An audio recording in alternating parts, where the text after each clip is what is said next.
Assalamualaikum warahmatullahi wabarakatuh.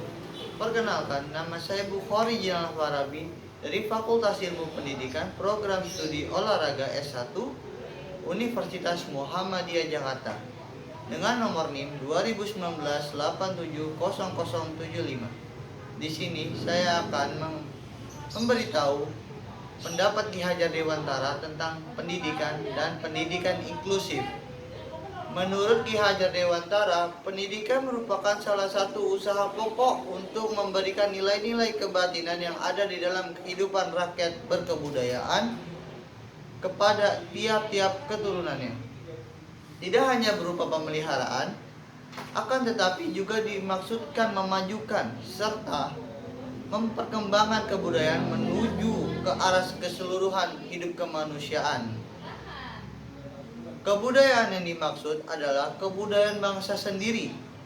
Mulai dari taman indria, anak-anak diajarkan membuat pekerjaan tangan, misalkan topi, wayang bungkus ketupat, atau barang-barang hiasan dengan bahan rumput.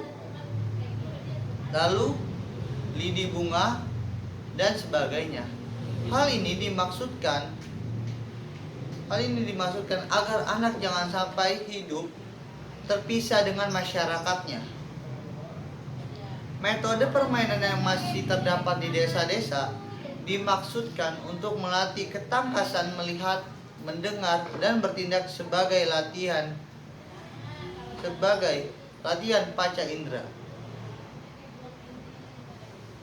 Banyak permainan anak-anak yang berupa tarian, sandiwara yang amat sederhana tetapi cukup mendukung bahan-bahan untuk pendidikan. Misalnya seni rupa, seni tari, dan drama. Drama dari cerita-cerita rakyat seperti Timun Mas, Bawang Putih, Jaka Kendil, maupun cerita-cerita wayang purwa. Untuk anak-anak yang sudah besar, misalnya taman dewasa atau sekolah menengah pertama dan taman mania atau sekolah menengah atas, akan diberikan pelajaran oleh gending. Hal tersebut dimaksudkan untuk memperkuat dan memperdalam rasa kebangsaan. Dan pendidikan inklusif menurut Ki Hajar Dewantara, seandainya pelaksanaan pendidikan didasarkan prinsip teringat, yaitu hasil pemikiran Bapak Pendidikan Nasional Indonesia, Ki Hajar Dewantara, dalam perkembangan pendidikan di Indonesia. Teringat yaitu artinya mengerti, mengetahui bahwa segala sesuatu itu diperlukan pengertiannya, kesadaran, dan kesungguhan.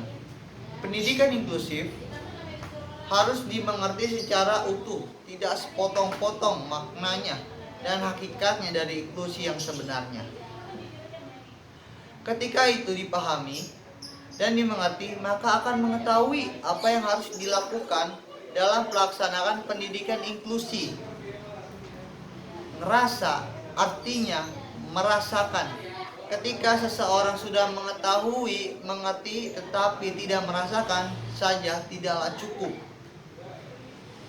Merasakan berarti ada upaya untuk melaksanakan dan memperjuangkan. Dengan ikut serta bahwa pelaksanaan pendidikan inklusi itu merupakan urusan bersama dari setiap komponen yang terlibat di dalam pendidikan.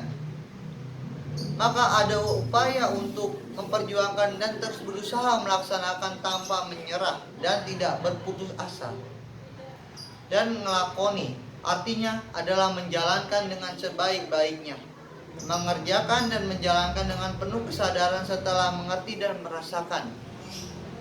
Implementasi pelaksanaan pendidikan inklusi di Indonesia pada saat ini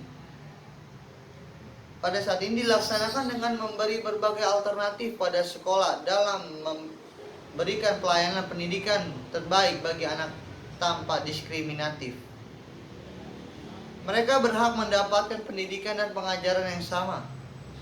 Mengerti dalam pemahaman ini adalah mengerti akan makna secara konseptual.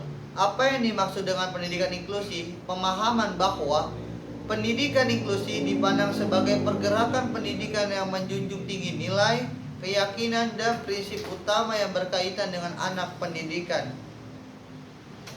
Pendidikan untuk semua tanpa memandang etnis, suku, budaya, bahasa, dan penerimaan terhadap orang yang untuk bisa dihargai dan dihormati. Proses partisipasi serta tersedianya reskur ketika mengerti dan memahami arti sebenarnya, maka akan tergerak dalam sanubari untuk bisa melakukan dan mengambil peranan pada penyelenggaraan pendidikan inklusi. Bahwa pelaksanaan pendidikan inklusif dan menciptakan suasana inklusif adalah wajib hukumnya bagi seluruh komponen pendidikan Indonesia. Kurang lebihnya mohon maaf, bila ada salah kata atau perbuatan mohon dimaafkan. Kurang lebihnya mohon maaf lagi. Wassalamualaikum warahmatullahi wabarakatuh.